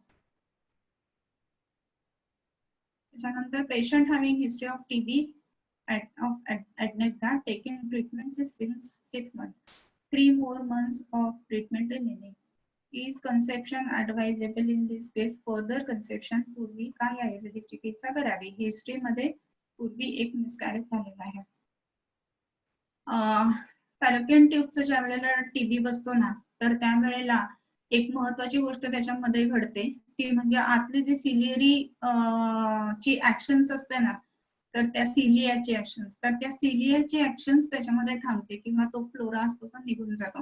आणि त्याच्यामुळे टीबी जर का झालेला असेल फॅलोपियन ट्यूब्स मध्ये तर खूप जास्त शक्यता असते की त्याच्यामध्ये एक्टॉपिक प्रेग्नन्सी राहील अशी.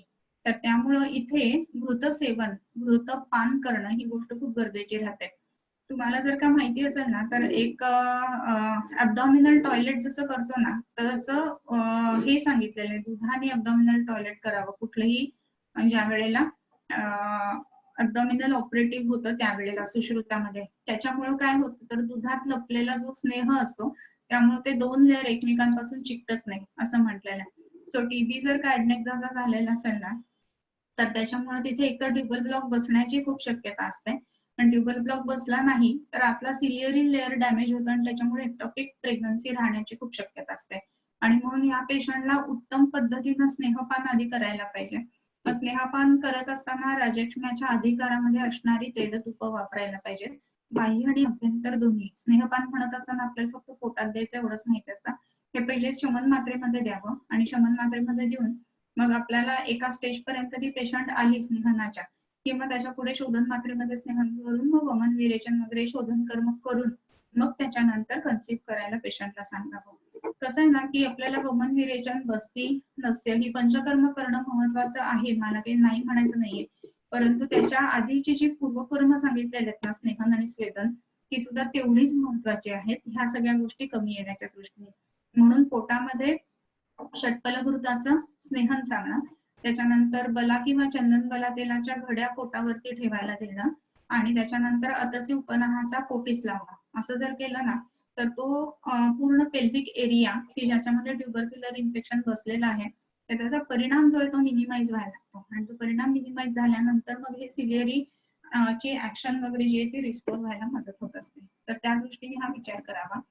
आणखीन एक ह्याच्यामध्ये की एक्टॉपिक प्रेग्नन्सी जेव्हा होते ना तर त्यावेळेला कन्सिव्ह तर तिथेच होणार आहे पण तिथनं ते वाहून ह्याच्यामध्ये यायला पाहिजे बॉडी ऑफ युट्रस मध्ये. ते येत नाही आणि म्हणून ती गोष्ट घडते. तर सिलियरी ती ऍक्शन घडत असते आणि ती ऍक्शन जी आहे ती वायूच्या अखत्यारीमध्ये असते. तर त्याच्यामुळे नाही वातादृत योनी ह्या न्यायानुसार वात शमन करणारी औषधं सुद्धा इथे वापरायला हवी. आणि त्या दृष्टीने इव्हन बृहत्वाचिंतामणी सारखं औषध जे ग्रहण करणार किंवा रसायन करणार आहे ना ते वापरलं तरी त्याचा उपयोग चांगला झालेला. Female child 2 years always constipated आणि खूप चिडचिड करते. खायला दिलं तर खाते पण मूड राहिला तरच आणि जिद्दी खूप आहे.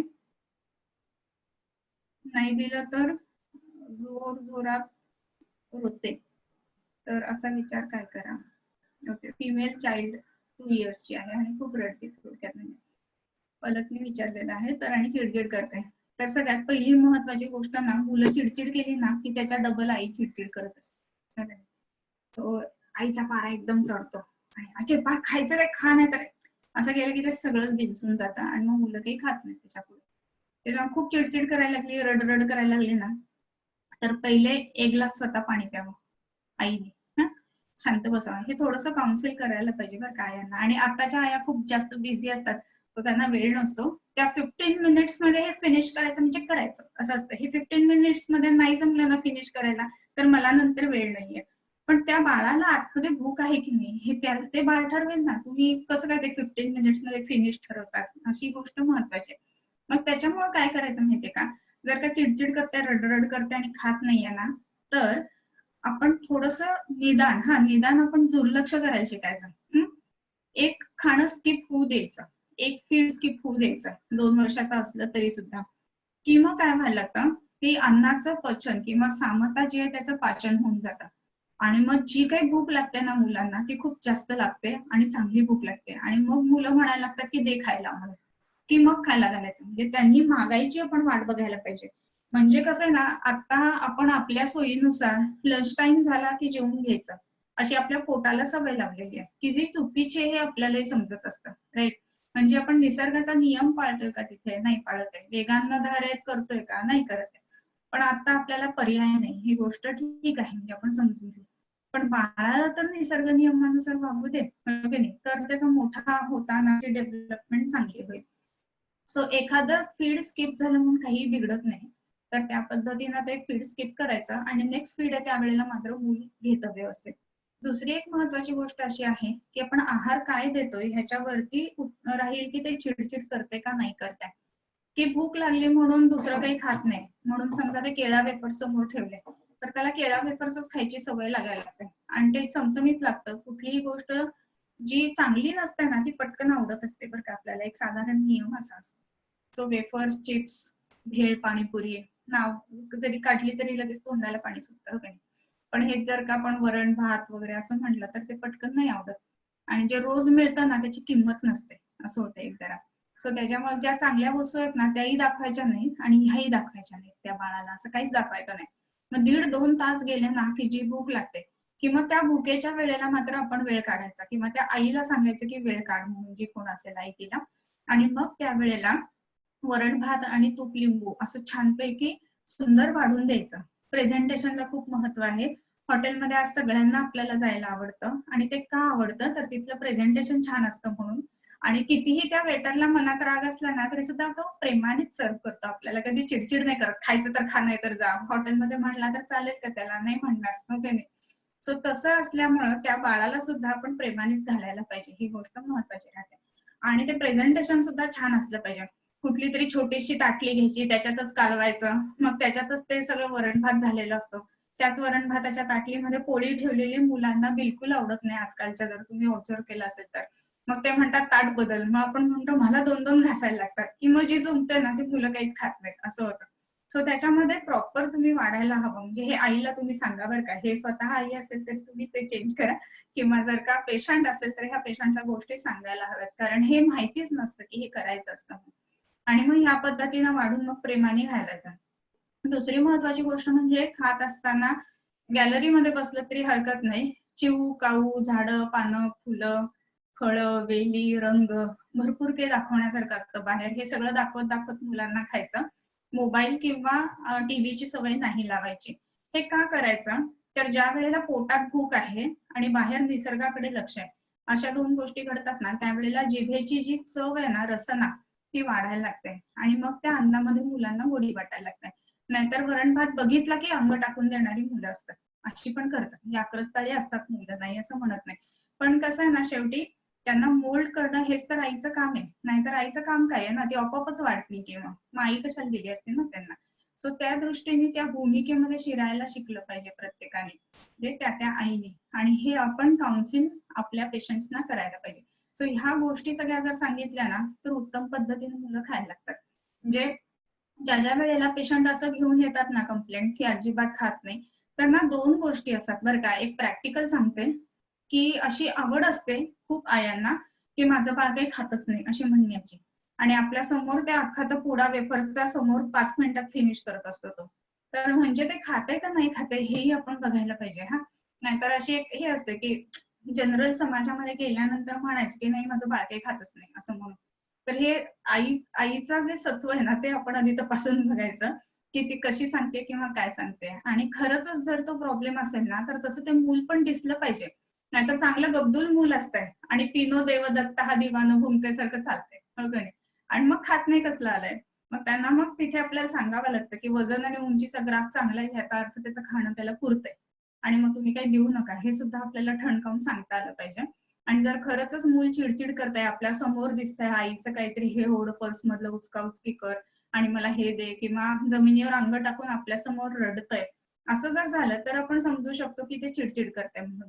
आणि त्याच्या बरोबरीने ही गोष्ट की वजन कमी आहे किंवा रसक्षय झाल्याची लक्षणं आपल्याला समोर दिसतात. असं जर सगळं असेल ना तर मग आपण ठरवायचं की ते खाते की नाही खाते ते, हेही महत्वाचं आहे बरं का. बऱ्याच आयांना अशी खूप कौतुक असतात की माझं मूल खातच नाही असं म्हणण्याची. तुम्ही अनुभव घेतलाच असेल सगळ्यांनी, पण अशा पद्धतीचे असतात आया. ओके. श्वासकोठार रस आणि शृंगाराभ्र रस कधी आणि कोणत्या अवस्थेमध्ये वापरायचा? छान प्रश्न आहे. श्वासकोठारमध्ये खूप मोठ्या प्रमाणामध्ये मरीच आहे आणि शृंगाराभ्र रस जे आहे ना तर त्याच्यामध्ये भावना आणि शृंग आणि अभ्रक जास्ती आहे. तो श्वासकोठार प्रामुख्याने कफज श्वास असताना हृदयाचं जडपणा किंवा ज्याला आपण आवरण आहे असं वाटत असताना अशा वेळेला श्वासकोठार वापरायचा आणि सामता असताना.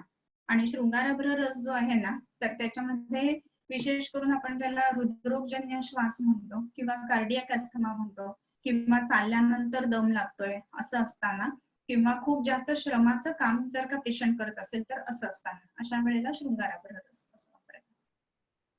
प्रमेहातील अयस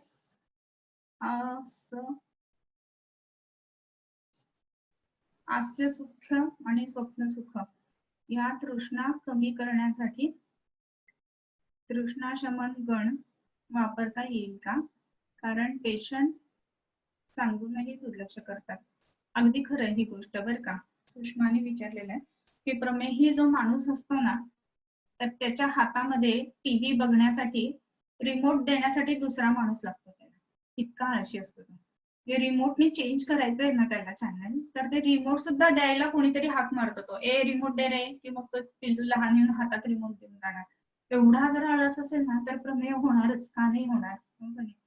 सो तसं जर आजचं स्वप्न सुख स्वप्न असं जर असेल ना तर ती एक प्रवृत्ती असते आणि विशेषत्वाने मनातले सत्वरजतम यापैकी तमोगुण वाढला ना की ही प्रवृत्ती वाढते आणि म्हणून एका जागी बसून राहावंसं वाटतं, काही करावंसं वाटत नाही, उत्साह बिलकुल नसतो आणि टीव्ही सुद्धा बघत असताना त्याच्याकडे कितपत लक्ष असतं त्यांचं त्यांना माहिती. अशा पद्धतीचे हे पेशंट असतात. सो मनातला तम कमी करायला पाहिजे. तृष्णेतली औषधं ह्याच्यामध्ये वापरता येतील निश्चितच, परंतु तम कमी करण्याच्या दृष्टीने त्याला रजाची जोड द्यावी लागते पहिल्यांदा. सो त्याला उठून व्यायाम करायला पाहिजे हे सांगायला पाहिजे. व्यायाम कंपल्सरी करायला लावायचा. त्याच्यानंतर दुसरी महत्वाची गोष्ट अशी आहे की आहार बदलायचा अशा पेशंटचा. ब्रेकफास्ट पूर्ण बंद करायचा. ब्रेकफास्ट हा भाग आपल्याकडे नव्हता पूर्वी. जर बघितलं ना तुम्ही सकाळची न्याहारी फक्त कधी करायची तर धुंदूर मासामध्ये म्हणजे कार्तिक महिना म्हणजे दिवाळी असते ना तर तेव्हा फक्त उठून लवकर सगळ्यांनी मिळून ब्रेकफास्ट करावा असं आहे. बट अदरवाईज इतर ह्याच्या वेळेला आपल्या भारतामध्ये 11:30च्या दरम्यान एकदा जेवण आणि संध्याकाळी 5:30च्या दरम्यान एकदा जेवण, 5:30-6 फार तर सूर्यास्ताच्या आत अशा पद्धतीने ही 2 जेवणांच्या वेळा सांगितलेल्या आहेत. आणि आता जर का आपण बघितलं ना एक साधारणपणे हा एक 90% माणसं आहेत ना सकाळचा ब्रेकफास्ट, दुपारचं जेवण, संध्याकाळचा ब्रेकफास्ट परत आणि रात्रीचं जेवण हा ह्याच्या व्यतिरिक्त सकाळचा चहा सोबत बिस्किट आणि संध्याकाळच्या चहा सोबत बिस्किट असं 6 वेळा खात असतात बरं का. आणि 6 वेळा खाल्ल्यानंतर तो तम जो शरीरामध्ये वाढतो आणि त्याच्यातून तयार रेडीमेड पदार्थ जे पाकिटमध्ये बंद आहेत असे जर खाल्ले ना तुम्ही एकदा खाऊन बघा ना, रोज सकाळी उठायचं आणि मारीची बिस्किट रोज 2 खायची. हॉस्टेलवाल्यांना मी काही म्हणत नाही कारण त्यांना रात्रीचं जेवणच बिचाऱ्यांचं नीट होत नाही, परंतु घरी असलेल्यांनी सुखात झोपलेल्यांनी उठून जर का रोज मारीची 2 बिस्किट जरी खाल्ली, कुठलीही 2 बिस्किट खाल्ली ना तरी सुद्धा आळस शिरतं, शरीरामध्ये काम करायचं वाटत नाही. म्हणून सकाळचा चहा जो आहे तो आलं घालून फक्त अर्धा कप सांगायचा, नाहीतर गवती चहा आला वगैरे आताचा आयुषचा काढाय ना तो घ्यायचा सांगायचा. म्हणजे मग आमाचं पाचन व्हायला लागतं आणि पाचन व्हायला लागलं की तम पण कमी यायला लागतो. कारण श्लेष्मा आणि तम ह्याच्यापासून निद्रा आणि आळस उत्पन्न होतात आणि म्हणूनच तम कमी करण्याच्या दृष्टीने ह्या गोष्टी वापरायला पाहिजेत. आणि मग भूक लागली कडकडून की मगच डायरेक्ट जेवायचं असं सांगितलं ना की मग ते उठून हालचाल करायला त्यांची सुरुवात होते. व्यायाम कुठेतरी करावा असं वाटायला तरी लागतं या लोकांना, नाहीतर प्रचंड आळशी असतात लोक व्यायाम करण्याच्या. ओके. त्याच्यानंतर गर्ल विथ एज 2 वर्षापर्यंत रेग्युलर पिरियड्स होते, 2 वर्षापासून इरेग्युलर झाले, सध्या 4 महिन्यापासून नाही आहेत, आता टेस्ट पण करू शकत नाही, तर पिरियड्स येण्यासाठी काय द्यावे? ओके. सो 20 वर्षाची मुलगी आणि 2 वर्षापूर्वीपर्यंत सगळं ठीकठाक होतं आणि आता 2 वर्षापासून इरेग्युलर झालंय आणि आता 4 महिने झाले पिरियड आलेले नाही. तर असं असताना सर्वसाधारण एक निदान जे मॉडर्न नुसार असतं ते पीसीओडी असतं आणि हायपोथायरॉइडिझम हे एक कारण असतं. आणि ह्याच्यामध्ये जर का बघितलं तर 20 वर्ष म्हणजे असं काही खूप टेन्शनचं एज आहे असं नाही. एक 25 ते 27 वय असेल ना तर कामाचं प्रेशर वगैरे खूप जास्ती असतं आजकाल आयटी वगैरे या फील्ड्समध्ये. तर त्याच्यामुळे रसाला आणि मनाला धरून औषधं द्यायला लागतात. पण 20 वर्षाची असेल तर वजन किती आहे हे ह्या पेशंटमध्ये बघायला पाहिजे आणि वजन जर का खूप जास्त असेल ना तर मग मात्र वजन कमी करण्याच्या दृष्टीने औषधं वापरावीत. आणि पोटामध्ये जे आहे तर त्याच्यामध्ये अनंत मंजिष्ठा फांड 2 वेळेला, कार्पास मुलासव 4 चमचे 2 वेळेला, त्याच्यानंतर पोटावरती अतसी उपनाहाचा लेप आणि मरीच्याचं नस्य असं जर का केलं ना तर किरीडी यायला मदत होईल. ओके. पण बाकीच्या ह्या गोष्टी बघून घ्यायला पाहिजेत वजन आणि हे कसं काय. 38 वर्षाची फिमेल आहे, तृष्णा रुच्छूल, कर्णशूल आणि कर्णनाद कटिशूल आहे, शुगर फ्लक्च्युएशन आहे, हायपरटेन्शन आहे आणि काही त्रास खूप आहे तर काय विचार करावा. एकंदरीत बघितलं ना हा पेशंट की 38 वर्षाची फिमेल आहे आणि बाकी इतर त्रास आहेत आणि शुगर फ्लक्च्युएट होते. हा पेशंट जो आहे हा गृहिणीचा वाटतं बरं का, की कटिशूल आहे पण ते गृहिणीशी रिलेटेड वाटतंय. तृष्णा आहे तेही सामतेतनं उत्पन्न झालेली असं वाटतंय. गृहिणीशी संबंधित मला तो रुच्छूल वाटतं आणि कर्णशूल कर्णफेड ही लक्षणं जी आहेत ना ती गृहिणीशी रिलेटेड आलेलीच आहेत. आणि स्ट्रेस जो आहे तोही गृहिणीच्या पेशंटना असतो. तो एकदा बघावं की हे गृहिणीसारखं वाटतंय का तर त्या दृष्टीने विचार करावा. बऱ्याच वेळेला आपण पेशंटला विचारलं ना मोशनला व्यवस्थित होतं का तर ते हो असं उत्तर देतात. आणि मग जर का विचारलं ना तर दिवसातनं 2 वेळा जातात का तर ते हो असं उत्तर देतात. म्हणजे हे नॉर्मल नाहीये हे आपल्याला समजलं पाहिजे. सो त्यामुळे ह्या गोष्टींचे प्रश्न त्यांना विचारून घ्यायला पाहिजे. आणि इथे मला असं वाटतं की श्री बिल्व तेल संपूर्ण अंगाला लावण्यासाठी, त्याच्यानंतर गृहिणी ज्या वेळेला विकृत होते ना त्यावेळेला पहिल्यांदा शुगर फ्लक्च्युएशन आलेले दिसतात आणि मग नंतर ते प्रमेहामध्ये कन्व्हर्ट झालेले दिसतात. सो त्या दृष्टीने गृहिणीचा विचार करायला पाहिजे. सो श्री बिल्व तेल संपूर्ण शरीराला लावण्यासाठी, त्याच्यानंतर आमकाडा सकाळी दात घासण्यासाठी, पित्तज गृहिणी आणि गृहिणी गज केसरी म्हणून एक सांगितलेला कल्प आहे तो सकाळ संध्याकाळ मोरावळ्या बरोबर द्यावा. आणि त्याच्यानंतर रात्रीच्या वेळेला झोपताना मावसी फंटासारखं औषध द्यावं. म्हणजे सगळा जो स्ट्रेस आहे तो कमी होऊन जर झोप चांगली झाली ना तर उठताना स्ट्रेस गेल्यानंतर नवीन उत्साह यायला लागतो आणि उत्साह आला की मग स्ट्रेस कमी व्हायला लागतो. या दृष्टीने औषधं वापरायला पाहिजे.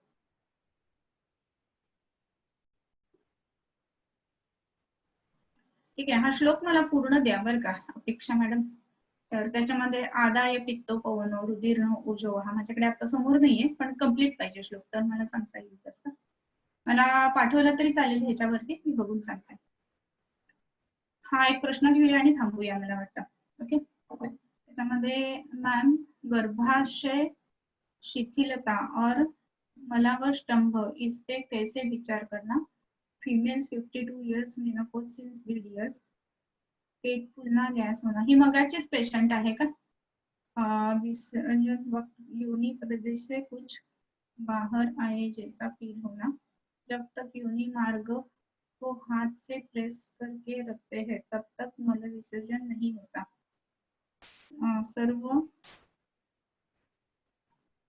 सर्व संधिशूल, history of hemangioma in liver, past history, बाल्य अवस्था बाल्य अवस्था में जब पेशेंट 1 साल की थी तब कृमि नाक मुंह गुद मार्ग से बाहर आते थे. Obstetric history G5 P3 L4 A1 आणि D1. ओके. गर्भाशय शैथिल्य मलावष्टंभ आहे, त्याच्यानंतर 1.5 वर्षांपासून मेनोपॉज आहे पण तरी सुद्धा आधमान आहे, गॅसेस खूप आहेत आणि मलविसर्जन करत असताना योनी प्रदेशातून बाहेर येत आहे असं वाटतंय. म्हणजे ज्याला आपण फर्स्ट डिग्री युटेराइन प्रोलॅप्स म्हणतो ना तशी शक्यता इथे जास्त वाटते. तर त्याच्यामध्ये खूप चांगली औषधं आयुर्वेदामध्ये आपल्याला देत असतात. गॅसेस आणि पोट फुगतंय वगैरे तर उसके लिए उसको पहले तो पेट बांधना चाहिए. पेट बांधते हैं ना तो पेट फूलना कम हो जाता है. दूसरी बात है विश्व तेल का नाभि पूरण करना चाहिए. नाभि पूरण होने के कारण गृहिणी सुधर जाती है, गृहिणी अच्छी हो जाती है तो ये यूट्रस का जो धारण शक्ति है वो अच्छा हो जाता है, वो नीचे की तरफ झुक नहीं जाता है या फिर यूट्राइन डिसेंट नहीं होता है, इसके लिए उसका टोन आना बहुत जरूरी है. तीसरी बात है D5 वो कुछ 5 बार कंसीव हुई है तो उसके वजह से भी वजाइना जो है वो बहुत ज्यादा विस्फारित हो जाता है और उसके वजह से भी वो यूट्राइन डिसेंट ज्यादा हो जाता है। उसके साथ में उसको सर्वसंधि शूल भी है। तो इसका मतलब है कि इसमें वात की वृद्धि या वात का प्रकोप भी दिख रहा है। वात का प्रकोप है ना, तो नहीं वाता धृत योनि, इस रूल से वातज योनि व्यापद में जो जो चिकित्सा कर्कश कार्कश्य वगैरह बताया है ना, वैसे भी महायोनि और अंडज योनि ये जो बोला है उसमें प्रेशर सिम्टम के वजह से योनि भाग जो है वो नीचे की तरफ आ सकता है। दूसरी बात है उसको मलावष्टंभ भी है तो उसको प्रवाहन करने की आदत रहेगी, क्योंकि जिधर जिधर क्रॉनिक मलावष्टंभ रहता है तो उधर प्रवाहन करने की उसकी जनरली टेंडेंसी रहती है। और प्रवाहन बहुत ज्यादा होता है ना तो एब्डोमिनल प्रेशर बढ़ने के वजह से यूट्राइन डिसेंट जो है वो बढ़ जाता है। तो इसमें प्रवाहन ना हो जावे उसके लिए उसको दवा देनी है। तो हम ऐसा सोचते हैं हमेशा कि अगर प्रवाहन नहीं करना है तो उसको लूज मोशन होना चाहिए करके कुछ ना कुछ स्रवसन करने वाला द्रव्य दिया जाता है। तो स्रवसन वगैरह करने के वजह इधर ऐसा सोचना चाहिए कि उसका मल भाग जो है वो अच्छे से पकना चाहिए, वो इम्पोर्टेंट है। सो द्रव मल और जो घन मल बोला है उसका सेपरेशन अच्छा होना चाहिए। ऐसा अगर होता है ना तो वो जो मल भाग तैयार हो जाता है वो अगर लार्ज इंटेस्टाइन को स्टिक नहीं होता है तो अच्छे से बाहर फेंक दिया जाता है।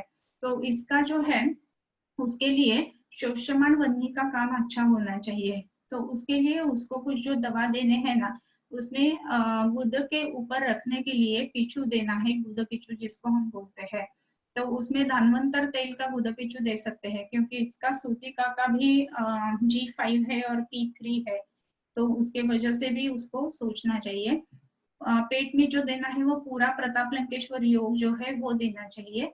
और एक बात है कि गुदा पिचू देना है, विश्व तेल का नाभि पूरण देना है, पूरा उसको पेट बांधने के लिए देना है, उसके साथ में प्रताप लंकेश्वर योग देना है।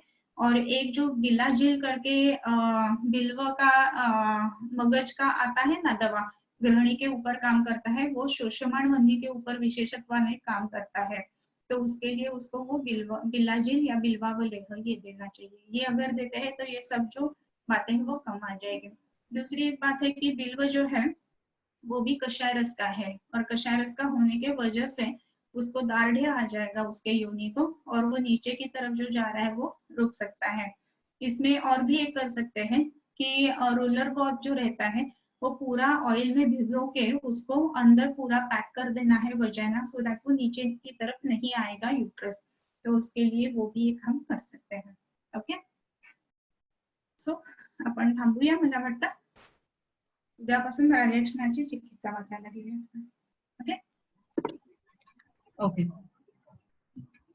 होमवर्क करा बरं का, आज बरेच जणांनी केलेलं नाहीये. कंटाळले वाटतं आता लेक्चरला का होमवर्कला.